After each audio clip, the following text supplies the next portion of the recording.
গত আগস্টের শেষ দিকে আমাদের বিসিবির বর্তমান কমিটি মানে হচ্ছে আমাদের নতুন প্রেসিডেন্ট ফারুক ভাই আর ফাহিম ভাই, অন্য দুজন দায়িত্ব নিচ্ছেন।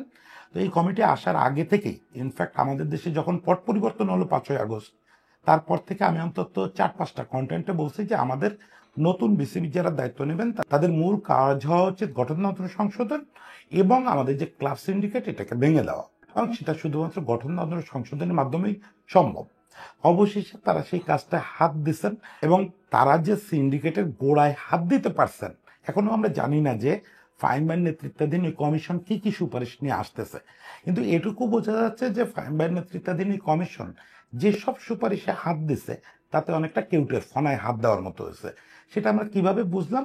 গতকালকে ঢাকার যে 76টা ক্লাব তার সিংহভাগ মানে 63টা ক্লাব প্রতিনিধি ঢাকায় একটা হোটেলে মিটিং করছেন এবং সেখানে তারা প্রকাশ্যে হুমকি দিচ্ছেন যে যদি এসব সংশোধন আসলেই কার্যকর হয় তারা লীগ বর্জন করবেন।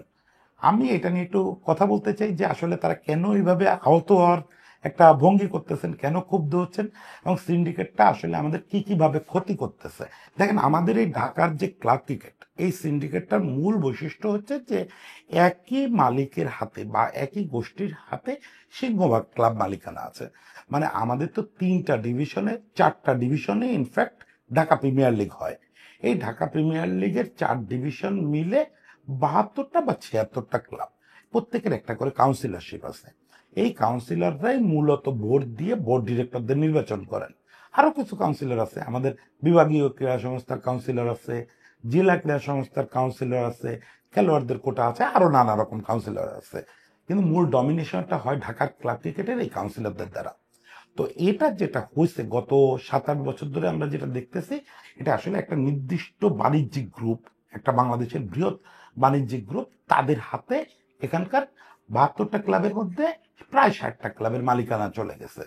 আমরা এভাবে সেই বাণিজ্যিক গ্রুপটারে চিহ্নিত না করি, বারবার আপনারা পত্রিকায় দেখছেন যে সেই গ্রুপটা কারা, এবং এখানে ওই গ্রুপের একজন কর্মী তিনি আসলে এখানে রিং মাস্টার হয়ে গেছেন। তিনি ওই 60টা দলকে নিয়ন্ত্রণ করেন, তিনি ঠিক করেন এই 60 জন কাউন্সিলর কে কে হবেন। ফলে যেটা হয় যে বোর্ড কোনো সঠিক পদক্ষেপ নিতে পারে না, আর নেওয়ার জায়গায় থাকে না, কারণ ওই 60 জনের ভিতর থেকে বোর্ড ডিরেক্টর হয়, তারা তো আর তাদের সাথে বিরোধী কিছু ভাববে না। ফলে পুরো জিনিসটা এটার মধ্যে জিম্মি হয়ে গেছে। এর ফলে ক্রিকেটীয় কি ক্ষতি হয় সেগুলো আমাদের বিভিন্ন সময় লেখা হয়েছে, বলা হয়েছে। আমার এই বিষয়ে একটা বড় কন্টেন্ট আছে যেখানে বিস্তারিত বলছি যে এই ক্লাব সিন্ডিকেট কিভাবে ক্ষতিগ্রস্ত করে। তার মধ্যে একটা জিনিস বলে যে ক্লাব সিন্ডিকেটের সবচেয়ে বড় ক্ষতি হচ্ছে যে খেলোয়াড় তৈরি হতে দেয় না। মানে যেহেতু বেশিরভাগ ম্যাচ এরা পাতানো খেলে এই অবস্থান ধরে রাখার জন্য, ফলে পাতানো ম্যাচ খেলতে গিয়ে দেখা যায় যে অযোগ্য খেলোয়াড়, যার আসলে 10 রানে আউট হয়ে যাওয়ার কথা ছিল, সে 120 রান করে ফেলে। এভাবে সিজন শেষে সে হয় সর্বোচ্চ রান সংগ্রাহক। আর যে লোকে সিন্ডিকেটের বাইরে যে ব্যাটসম্যানটা, সে হয়তো করার কথা ছিল 150, সে করতে পারে 30 রান, ফলে সে বিবেচনায় আসে না। এটা হচ্ছে আমাদের ক্রিকেটের মৌলিক ক্ষতি। আরো অনেক রকম ক্ষতি আছে, এরা ভালো উইকেট বানাতে দেয় না, এরা প্রপার কোনো ডিসিশন নিতে দেয় না, এরা সবাই একজোট, কারণ সবাই তো এক মালিকের টাকা খাচ্ছে।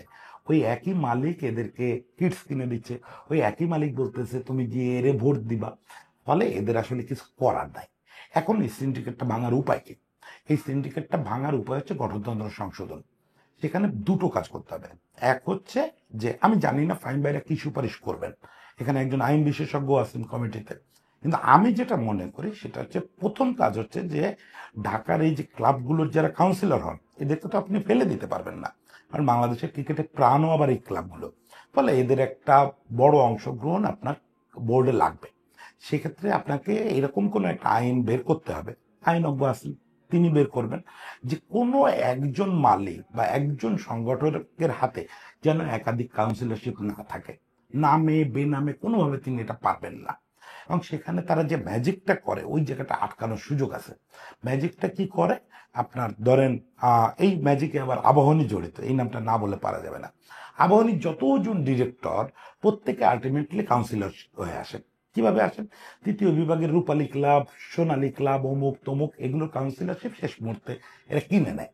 ওদেরকে 2 লাখ টাকা দেয়, ওদের জন্য 2 লাখ টাকা অনেক বড় ব্যাপার। 2 লাখ টাকার বিনিময়ে ওরা ওদের প্রতিনিধি হিসাবে নির্বাচিত করে একজন আবাহনী ডিরেক্টরকে বা ওই সিন্ডিকেটের কাউকে।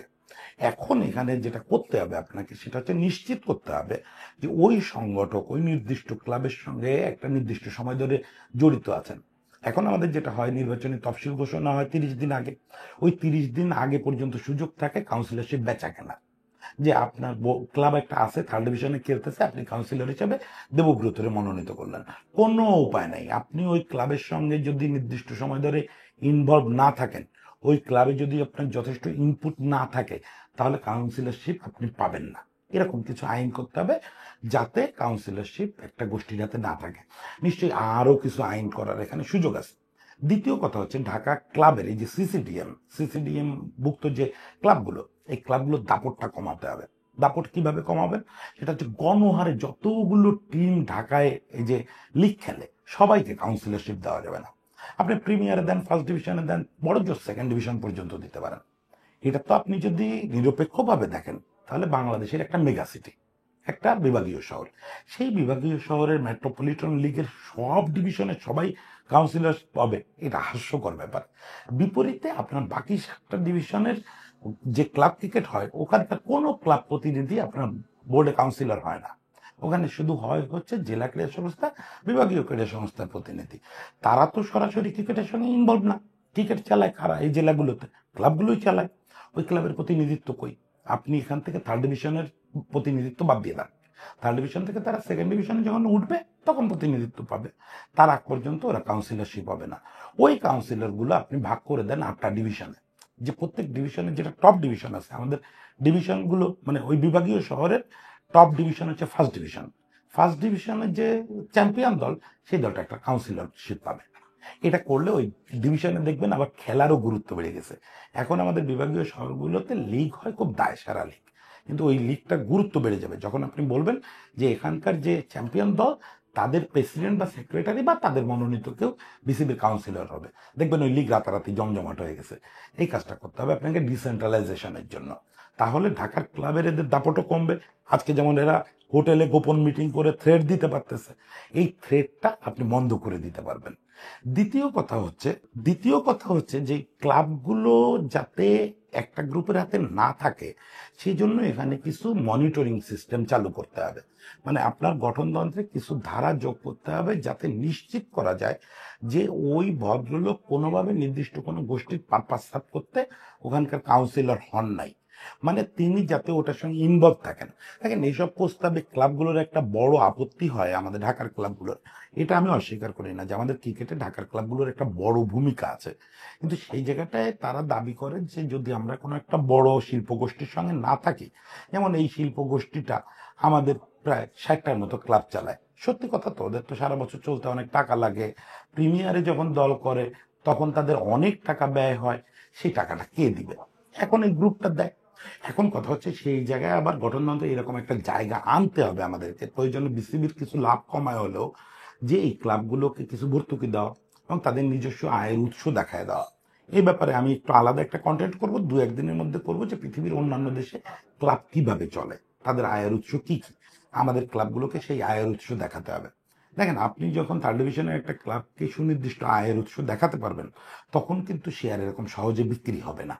তখন কিন্তু সে ভাববে যে না, আমি আমার কাউন্সিলরশিপ বেচবো না, ও তো বেচে আসলে চলার জন্য। আমি আপনার একটা কথা বলি, আমাদের 3rd ডিভিশন পর্যন্ত ক্লাবগুলো খুবই আন্তরিক। ওরা শুধু ক্রিকেটের জন্য কাজ করে। ওদের সারা বছর চলার মতো টাকাটা যদি আপনি দেন, আপনার গুণগান করবে সারা বছর। ওই সংগঠকদের আসলে আর কোনো চাওয়া পাওয়া নাই, ওখান থেকে কিছু চায় না। কিন্তু সমস্যা হচ্ছে শেষ পর্যন্ত ওই সংগঠকরা কাউন্সিলরও হতে পারেন না, ডিরেক্টরও হতে পারেন না। আরেকটা ব্যাপার হচ্ছে কাউন্সিলরদের সে বাড়াইতে হবে। মানে বিভিন্ন প্রতিনিধি, জেলা প্রতিনিধি, বিভাগীয় প্রতিনিধি, ওই যেটা বললাম, অন্যান্য মেট্রোপলিসের ক্লাব প্রতিনিধি, ইভেন সিসিডিএম প্রতিনিধি, মানে এই ক্লাবগুলোর প্রতিনিধি, এদের সে বাড়াইতে হবে। বিসিবি গঠনতন্ত্রে একটা ব্যাপক লুপহোল আছে, হচ্ছে যে ওয়ার্কিং কমিটিগুলোর সদস্য পরিচালকরা ছাড়া কেউ হইতে পারবেন না। আমি মনে করি ফাইনবার এই জায়গাটায় নজর দেওয়া উচিত। ওয়ার্কিং কমিটিগুলোর চেয়ারম্যান হতে পারে বড় জোর বোর্ড পরিচালক। বাকি সদস্যদের ইচ্ছা করলেই যেন যে কোনো কাউন্সিলর থেকে নেওয়া যায়, এই জিনিসটা যাতে কিছু লোকের হাতে না থাকে। এখন বিসিবিতে কি হয়, রাম, শ্যাম, রহিম আর করিম, এই হচ্ছে ব্যাপার। সবগুলো 21টা ওয়ার্কিং কমিটি মিলে এই 4জন লোক ঘোরাঘুরি করে। 4 জন না, অ্যাকচুয়ালি 21 জন, 25 জন ডিরেক্টর। 25 জন ডিরেক্টর মিলে 21টা ভিন্ন ভিন্ন কমিটিতে, ওখানে এ সদস্য সচিব সাজে, ওখানে ও প্রধান সাজে, ওখানে এ সদস্য হয়। এটা তো হতে পারে না। আপনি আরো বিস্তৃত করেন, প্রত্যেকটা কমিটিকে বলে দেন কমিটির চেয়ারম্যান হবে শুধুমাত্র বোর্ড ডিরেক্টর, বাকি সদস্য কাউন্সিলরদের ভিতরে নিতে হবে। মানে যে কাউন্সিলর ভোটে দাঁড়ান নাই বা নির্বাচক হন নাই, তারও যেন বোর্ডের কর্মকাণ্ডে অংশগ্রহণ থাকে। উনি তো যোগ্য বললেই কাউন্সিলর হয়েছেন, সেটা তো আমরা আগেই নিশ্চিত হয়ে নেব। এরকম অনেকগুলো জায়গা আছে যে জায়গাগুলো করলে আমাদের ক্লাব সিন্ডিকেটটা ভেঙে যাবে। এখন এই জায়গায় মজাটা যেটা, যে আমাদের ক্লাব সিন্ডিকেট ভেঙে যাওয়ার মতো নিশ্চয়ই ফাইন বাইরে কিছু সুপারিশ করতেছেন, যেটা এরা জেনে ফেলে এরা বিদ্রোহের একটা পথে যাচ্ছে, যে না আমরা ঢাকা লিগ খেলবো না। কেন যাচ্ছে, এবং মানে এখানে মজাটা দেখেন, এখন তো আর সাবেক শাসকরা নাই, মানে সিন্ডিকেটটা যাদের হাতে ছিল তারা তো এখন দেশে নাই। ওই যে সিন্ডিকেটটা যে শিল্পপতিরা চালাতেন, সেই শিল্পপতি নিজেই তো এখন জেলে আছেন। তাহলে এই ক্লাবগুলো কার উৎসাহে এসে মিটিং করলো? নিশ্চিতভাবে পরবর্তীতে যারা রাজনৈতিক ক্ষমতায় যাওয়ার আশা করতেছেন, তাদের সমর্থনে এই ক্লাব প্রতিনিধিরা এখানে মিটিং করছে। তাদের সাহসেই তারা বোর্ডকে এখন হুমকি দিচ্ছে যে লিগ খেলবো না। তার মানে সিন্ডিকেটটা বানায় রেখে গেছে মল্লিক ভাইরা, কিন্তু এটার ফায়দা এখন নিতে চায় পরবর্তী গ্রুপ। মানে এইখানে আমাদের রাজনৈতিক দলগুলো চরম একটা একতা আছে। এরা পরস্পরদের কি পরিমাণে ভালোবাসে আপনি কল্পনাও করতে পারবেন না। এরা একটা কিছু আইন করে, একটা কিছু চক্র তৈরি করে, ওইটা নিজেরা যতদিন খায়, খেয়ে যখন চলে যায় ভাইয়েরাতে দিয়ে যায়, ভাইয়া এসে পরের বছরগুলো খাবে। আপনাকে ফাহিম ভাই এবং ফারুক ভাই চক্রটা ভেঙে দিতে হবে, যেন ভাইয়ার জন্যও না থাকে, মামার জন্যও না থাকে। আজকে যদি তারা ঢাকা লীগ বর্জনের কথা বলে, বর্জন করতে দেন, কিচ্ছু হবে না। 1 বছর ঢাকা লীগ না হলে কিচ্ছু হবে না, বরং এদের ক্ষমতার আধিপত্য কমে যাবে। আজকে এইগুলা করে তারা যে পরিমাণে টেন্ডারবাজি, অমুক তমুক, যে পরিমাণে নানা রকমের সঙ্গে যুক্ত থাকে, এটা 1 বছর এখান থেকে ক্রিমটা না পাইলে এমনি এসে বলবে যে গণতন্ত্র সংশোধন করেন, আমরা আছি। আমি এই নিষ্ঠুর জায়গায় যাইতে চাচ্ছি না, কিন্তু তাদের বোঝান যে আমরা এটা ভালোর জন্য করতেছি। আপনারা ক্লাব প্রতিনিধি, আমরা সত্যিকারের ক্লাবের প্রতিনিধিত্ব দেখতে চাই, সত্যি সত্যি ক্লাবের প্রতিনিধিত্ব দেখতে চাই। আর শেষ বেলায় বলি, দুটো জিনিস রটছে, যে সিসিডিএম ভেঙে দিতে চান আপনারা, এইটা আমি একমত না। সিসিডিএম ভাঙা যাবে না, সিসিডিএম এর ক্ষমতা কমাইতে হবে। সিসিডিএম এর যেরকম অন্যান্য ওয়ার্কিং কমিটি একই রকম রাখতে হবে। সিসিডিএম এর আলাদা করে ভাবার কিছু নেই, যে ঢাকার ক্লাব চালায় বলে ওরা বিশেষ পাওয়ারফুল। সিসিডিএম এর মাধ্যমে বিসিবির ব্ল্যাকমেল করার একটা প্রচেষ্টা বা সুযোগ থাকে, এই জায়গাটা সংশোধন করতে হবে, আর কম ক্ষমতা দিতে হবে। সিসিডিএম ভেঙে দেওয়া যাবে না। 2 নম্বর হচ্ছে যে, যেটা শুনতেছি বোর্ড পরিচালক কমানো, বোর্ড পরিচালক কমাবেন না, 25 থেকে 21-এ নামাবেন না। যদিও ফাহিম ভাই প্রথম আলোকে বলছেন যে যেসব কথা নিয়ে মিটিং হয়েছে বা বিদ্রোহ হয়েছে, এগুলো সত্যি না। আমরা কি সুপারিশ করছি এটা আমরা ছাড়া কেউ জানে না। আগে জানেন, সুপারিশগুলো তো আমরা বোর্ডের কাছেই দেবো, বোর্ড আপনাদেরকে জানাবে ফরমানে, তখন আপনারা প্রতিবাদ করেন। ফাহিম ভাই টোনে মনে হচ্ছে যে যা যা উঠছে সেগুলো সত্যি না। তবে আমি চাই সত্যি হোক, আমি চাই বেশিরভাগ ক্ষেত্রে এটা সত্যি হোক, কারণ ক্লাব সিন্ডিকেট ভেঙে যাক। বাংলাদেশে যদি একবার এই ঢাকা মেট্রোর ক্লাব সিন্ডিকেট ভেঙে যায় এবং প্রপারলি জেলা ও বিভাগীয় ক্রীড়া সংস্থা থেকে স্থানীয় সংগঠকরা সত্যি সত্যি বিসিবি পর্যন্ত আসতে পারেন, বাংলাদেশের ক্রিকেটের জন্য আপনাকে আর ভাবতে হবে না, আমাকেও আর ভাবতে হবে না। বাংলাদেশের ক্রিকেট একটা অটোমেটিক প্রসেসে চলে যাবে। পৃথিবীর সব দেশের ক্রিকেট যেটা চলে গেছে, যে তারা তাদের ক্রিকেট স্ট্রাকচার এমনভাবে সাজাইছে, ওই জায়গায় যদি বোর্ড নাও থাকে 6 বছর, তাও ওই ক্রিকেট একই রকম চলবে, একইভাবে ক্রিকেট সাপ্লাই টিকে থাকবে। তো সেটা নিশ্চিত করতে হলে আজই, এই মুহূর্তে, যেহেতু একটা ইন্টারিম গভর্নমেন্ট আছে, এই সময় অন্য কেউ বড় ভয়েস রেজ করার সাহস পাবে না। This is the best time. এই টাইমে আপনি যদি গঠনতন্ত্র সংশোধন করতে না পারেন, এবং গঠনতন্ত্র সংশোধনের ব্যাপারেও একটু সতর্ক থাকেন। আজকে আপনি গঠনতন্ত্র সংশোধন করে দিয়ে যাবেন, 2 দিন পরে পলিটিক্যাল গভর্নমেন্ট এসে তাদের পলিটিক্যাল লোকজন সব তো তখন পলিটিক্যাল কাউন্সিলর হবে। আজকে আপনি জেলা ও বিভাগীয় ক্রীড়া সংস্থা ভেঙে দিচ্ছেন, দিয়ে ওখানে নন পলিটিক্যাল লোক বসাচ্ছেন, তারা কাউন্সিলর বলে আপনি পাশ করাতে পারবেন এটা। কালকে যখন এটা পলিটিক্যাল হবে, তখন আবার এরা গঠনতন্ত্র সংশোধন করতে চাইবে। সেখানে এমন কোনো ধারা যোগ করা, একদম মূলনীতি বলে একটা ব্যাপার থাকে প্রত্যেকটা গঠনতন্ত্রে, ওখানে এমন কোনো একটা ধারা যোগ করা যেটাতে চাইলেই পলিটিক্যাল অ্যাফিলিয়েশনে গঠনতন্ত্র আর সংশোধন করা যাবে না, এরকম কিছু করা। সেক্ষেত্রে আইসিসিকে সরাসরি অভিভাবক করে ফেলা যেতে পারে, যে আইসিসির অনুমোদন ছাড়া এই গঠনতন্ত্রে কোনো অগণতান্ত্রিক ধারা যোগ করা যাবে না। দেখেন এরা কত অগণতান্ত্রিক ধারা যোগ করতে পারে।